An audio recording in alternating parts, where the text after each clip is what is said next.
திருப்பி கடலுக்குள்ளாக்க கீழக்கரையில் வந்து ஒரு பாலத்தில் உள்ளே போகும்போது அவ்வளோ சந்தோஷமாக இருக்குது. பயங்கரமாக கிடக்கும். நல்ல ஃப்ரெஷ் மீன் பாருங்கள், உயிரோடு இருக்குது பாருங்கள். இந்த மாதிரி பாலத்தில் பைக் ஓட்டுறதெல்லாம் எவ்வளோ நாள் ஆச்சு. சின்ன வயசில் எங்கள் ஊர் பாலத்திலலாம் காரே போகும், ஆரம்பத்தில் ஹெலிகாப்டர்லாம் வரும். நீங்கள் கீழக்கரை வந்தீங்கன்னா கண்டிப்பாக அந்த கடற்கரைக்கு வாங்க, ரொம்ப அருமையாக இருக்குது. அருமையாக இருக்குது. ஆப்போசிட்டில் ஒரு லைட் ஹவுஸ் ஒன்று இருக்குது, நான் அதையும் காட்டுறேன். நம்ம அங்கே தான் போகிறோம். நண்பர்களே, நானஸ் பாக், இது தமிழ் சஃபாரி நிகழ்ச்சி. நம்ம கீழக்கரையில் கடற்கரையில் world food tip Sivakannan Sampath, நம்ம திண்டுக்கல் சோத்து மூட்டை அவங்களோட தான் நிற்கிறோம். கீழக்கரையில் ஃபஸ்ட் டைம் கடற்கரைக்கு வரோம். நிறைய வாட்டி கீழக்கரைக்கு வந்தாலும் இப்போ கடற்கரைக்கு வந்தாச்சு அப்படின்னு சொல்லிட்டு எங்கடா பாலத்தை காணுன்னு சொல்லிட்டு வந்து தேடுறோம். கடலில் வந்து கடைசியில் இது இங்கே இல்லையா பக்கத்தில் அப்படின்னு சொல்லிட்டு சொன்னாங்க. ஆனால் இந்த கடற்கரை நல்ல நீளமாக ரொம்ப அருமையாக இருக்குது. இந்த இடமே நீங்கள் பாருங்கள். அப்படி இதை பார்த்துட்டு அப்படியே அந்த கடற்கரையில் அந்த பாலத்து பக்கத்தில் போயிட்டு சிவக்கண்ணன் சம்பத்துக்கு வந்து நாங்கள் வந்து கீழக்கரை கடற்கரையை சுற்றி காட்ட போகிறோம். தமிழ் சஃபாரி பார்க்கக்கூடிய மக்களுக்கும் சுற்றி காட்ட போகிறோம். ஆமாம், கீழக்கரையை வாங்க சுற்றி பார்க்கலாம். நல்ல அருமையாக இருக்குங்க. நானும் கீழக்கரை கடற்கரை ஃபஸ்ட் டைம் வர்றேன். இந்த அளவுக்கு எதிர்பார்க்கல, இவ்வளோ அழகாக இருக்கும் அப்படின்னு சொல்லிட்டு. இந்த இடமே ரொம்ப அருமையாக இருக்குது. எங்கள் ஊர் பகுதிகளில் அந்த கடல் பார்த்து இந்த மாதிரி கடலை பார்க்க போகும்போது ரொம்ப சந்தோஷமாக இருக்குது. பாசி ஒரு துளி அளவு பாசி கூட கிடையாது. நான் தொண்டி கடற்கரை நிறைய காட்டியிருப்பேன், பாசி நிறையா வரும். ஆனால் இந்த ஊர் கடலில் வந்து அந்த பாசி இல்லை, ரொம்பவே கம்மியாக இருக்குது.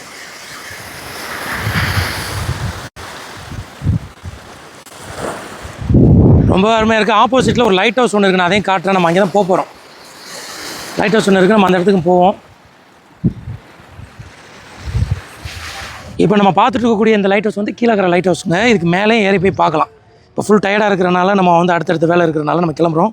ஆனாலும் இதில் மேலே ஏறி போகிறதுக்கு என்ன மாதிரி ப்ரொசீஜர், எவ்வளோ சார்ஜ் பண்ணுறாங்க அப்படிங்கிறதையும் நான் கேட்டு உங்களுக்கு நான் சொல்லிடுறேன். அதனால் கீழக்கரை வந்தீங்கன்னா அந்த லைட் ஹவுஸ் மேலே ஏறி பார்க்கலாம், ரொம்பவே அருமையாக இருக்கும். பொதுவாக லைட் ஹவுஸில் மேலே ஏறி பார்த்தாலும் அந்த ஊர் ஃபுல்லாகவே தெரியும். வாய்ப்பு கிடச்சின்னு சொன்னால் கீழக்கரைக்கு வரும்போது இந்த லைட் ஹவுஸ்லேயே மேலே போய்ட்டு பாருங்கள். கீழக்கரை லைட் ஹவுஸ் பார்த்தீங்கன்னா ரொம்பவே பழமையான ஒரு லைட் ஹவுஸுங்க. 1979 தான் இதை ஓப்பன் பண்ணியிருக்கிறாங்க. ஆல்மோஸ்ட் 50 வருஷம் பழமையான ஒரு லைட் ஹவுஸ். இப்போ வரக்கூடிய தனுஷ்கோடியில் இருக்கக்கூடிய லைட் ஹவுஸ்லாம் பார்த்தீங்கன்னா லிஃப்ட் வசதி இருக்குது மேலே ஏறி போகிறதுக்கு. இது பழமையான லைட் ஹவுஸ்னால மாடிப்படி மூலமாக தான் மேலே ஏறி போகணும். அதனால் எல்லாருமே மேலே ஏறி போகிறது அப்படிங்கிறது ரொம்பவே சிரமமான ஒரு விஷயம். வயதானவர்கள்லாம் மேலே ஏறி பார்க்க முடியாது. இருந்தாலும் மாடிப்படியில் ஏறி போகக்கூடியவங்க வந்து மேலே ஏறி பார்க்கலாம்.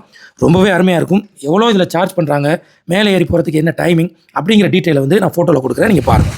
ரொம்ப நாளைக்கு அப்புறம் இந்த மாதிரி ஒரு கடலில் உள்ள பாலத்தில் வரும். ரொம்பவே சந்தோஷமாக இருக்குங்க. என்ன காரணம் அப்படின்னு பார்த்தீங்கன்னா, எங்கள் ஊர்லேயே இந்த ஒரு பாலம் இருந்துச்சு, கிட்டத்தட்ட ஒரு 40 வருஷம் பழமையான பாலம். இப்போ வந்து அது கொஞ்சம் டேமேஜாக இருக்குது அப்படின்னு சொல்லிட்டு யாருமே போகக்கூடாதுன்னு மூடி வச்சுட்டாங்க. எங்கள் ஊர் மக்களுக்கு ஒரு மிகப்பெரிய ஒரு கவலையான விஷயம்னு சொல்லலாம். ஆனால் அந்தளவுக்கு மிகப்பெரிய ஒரு பொழுதுபோக்காக இருந்துச்சு. இப்போ நிறைய வெளியூர் மக்கள் கூட வந்துட்டு போகலாம், திரும்பி போகிறாங்க. திருப்பி கடலுக்குள்ளாக்க கீழக்கரையில் வந்து ஒரு பாலத்தில் உள்ளே போகும்போது அவ்வளோ சந்தோஷமாக இருக்குது. உண்மையிலே தொண்டி மக்கள் வந்து இந்த மாதிரி நீங்கள் கீழக்கரை வந்தீங்கன்னா, நிறைய வேலைக்கு வர்றீங்க கீழக்கரைக்கு வந்தீங்கன்னா அப்படி கடற்கரையில் வந்து இந்த பாலத்தில் வந்துட்டு போங்க. நம்ம ஊரில் இருக்கிற மாதிரியே இருக்குது, ரொம்ப சந்தோஷமாக இருக்குது. ரொம்ப நாளைக்கு அப்புறம் இந்த பாலத்தில் வர்றது. என்ன வித்தியாசம் எங்கள் ஊர் கடலுக்கு இருக்குன்னு கேட்டால், அலை கொஞ்சம் ஆக்ரோஷமாக இருக்குது. எங்கள் ஊரில் அலை கம்மியாக இருக்கும், இங்கே அலை கொஞ்சம் ஆக்ரோஷமாக இருக்குது. நல்ல பாலம்லாம் சூப்பராக மெயின்டைன் பண்ணி வச்சுருக்காங்க, நல்லா இருக்குது. ஒரு மக்களுக்கு வந்து இந்த மாதிரி ஒரு பொழுதுபோக்கு அம்சத்தை இந்த கவர்மெண்ட் வந்து சரி பண்ணி வச்சுட்டாங்கன்னா ரொம்ப யூஸ்ஃபுல்லாக இருக்கும். எங்கள் ஊரில் உள்ள பாலத்தையுமே அரசாங்கம் முடிஞ்ச அளவுக்கு அதை சரி பண்ணி மக்கள் பயன்பாட்டுக்கு மீண்டும் கொண்டு வந்தாங்கன்னா இனிமேல் ரொம்ப சந்தோஷமாக இருக்கும் அப்படிங்கிற ஒரு தகவலையும் நம்ம வீடியோ மூலமாக தமிழ்நாடு அரசுக்கு நம்ம தெரிவிச்சுக்கிறோம். முடிஞ்ச அளவு வாய்ப்பு இருக்குன்னு சொன்னால் எங்கள் ஊருக்கு வந்து பாருங்கள், அந்த பாலத்தை பாருங்கள், சரி பண்ணி மக்கள் பயன்பாட்டுக்கு அந்த பாலத்தை நீங்கள் கொண்டு வாங்க அப்படின்னு சொல்லிட்டு தமிழ் சஃபாரி சேனல் சார்பாகவும் எங்கள் தொண்டி மக்கள் சார்பாகவுமே தமிழ்நாடு அரசுக்கு நாங்கள் ஒரு கோரிக்கையாக வைக்கிறோம். மீன் பிடிச்சலாம் தலைவரை, என்ன மீன் பிடிச்ச? கலவா மீன் பிடிச்சலா? காட்டுங்க, சின்ன கலவா மாதிரி இருக்குது. எடுத்து காட்டுறா ராஜா.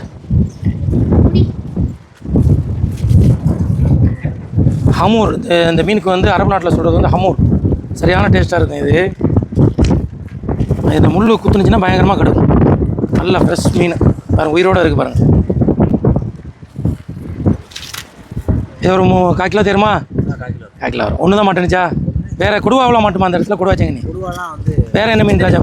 வேறு என்ன பிடிச்சி? சின்ன செங்கனி மாதிரி இருக்குது. குருவாலையா? சரி சரி சரி, 2 தான் மாட்டேனுச்சா பண்ணிக்கு. சரி. உங்கள் பேர் என்ன ராஜா? அல்ரிஃபாத். சும்மா லீவ் நல்லா சும்மா பிடிக்க வந்துட்டீங்க மீன்.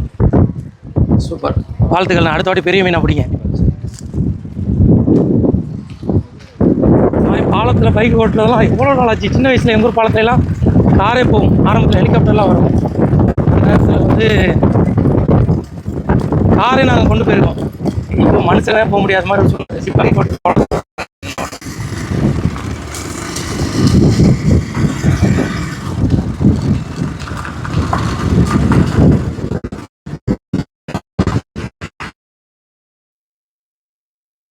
அந்த பாலத்தில் நம்முடைய ஃபாலோவர்ஸ் சப்ஸ்கிரைபர் மீட் பண்ணுவாங்க. பேர் சார் கலீல் அகமது. கலீல் அகமது. உங்களுக்கு கீழக்கரை தான்.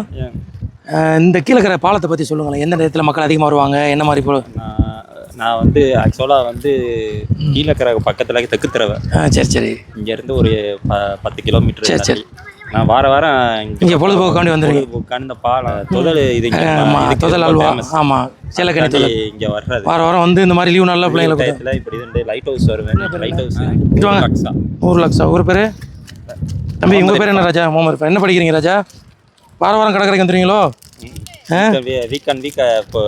சரி. பொதுவாக ஒரு ஊரில் கடற்கரை அப்படிங்கிறது வந்து இறைவன் கொடுத்த வரம். அந்த மாதிரி ஊரில் நம்ம பிறக்கிறது வந்து நான் ஒரு கிஃப்டாக தான் நினைப்பேன். என்ன காரணம் அப்படின்னு பார்த்தீங்கன்னா, அந்த கடல் காற்றுல ஏகப்பட்ட நன்மைகள் இருக்குது.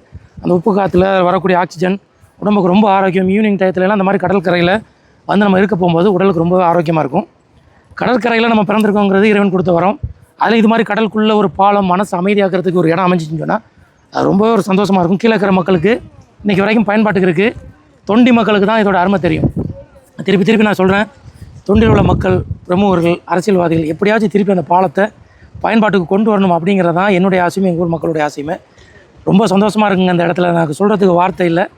இந்த மாதிரி நம்ம ஊருக்கு எப்போ வரும் அப்படிங்கிற ஏக்கம் உள்ளத்தில் திருப்பி இந்த இடத்துக்கு வரும்போது வந்துக்கிட்டே இருக்குது. நண்பர்கள், இந்த வீடியோ பார்த்துருப்பீங்க. கீழக்கரை கடற்கரை ரொம்பவே அருமையாக இருக்குது. நிறைய மக்கள் தொண்டி இந்த சுற்று வட்டாரங்களில் கீழக்கரைக்கு வர்றாங்க, அப்படியே போயிடுறாங்க. நீங்கள் கீழக்கரை கடற்கரை வந்து பாருங்கள். கடற்கரை மட்டும் இல்லாமல் இந்த பாலம், கடல் இல்லாத ஊர்கள்லேருந்து இந்த மாதிரி ஒரு பாலத்துக்கு வந்து பார்க்குறீங்கன்னா ரொம்பவே சந்தோஷமாக இருக்கும். ஸோ கீழக்கரை வந்தீங்கன்னா கண்டிப்பாக அந்த கடற்கரைக்கு வந்து பாருங்கள், ரொம்ப அருமையாக இருக்குது. குறிப்பாக அந்த பாலத்துக்கு வந்து பாருங்கள், ரொம்ப அருமையாக இருக்குது. இந்த வீடியோ உங்களுக்கு பிடிச்சிருந்துச்சுன்னா லைக் பண்ணுங்கள், ஷேர் பண்ணுங்கள். மற்றும் ஒரு நல்ல வீடியோவில் உங்களை சந்திக்கின்றேன்.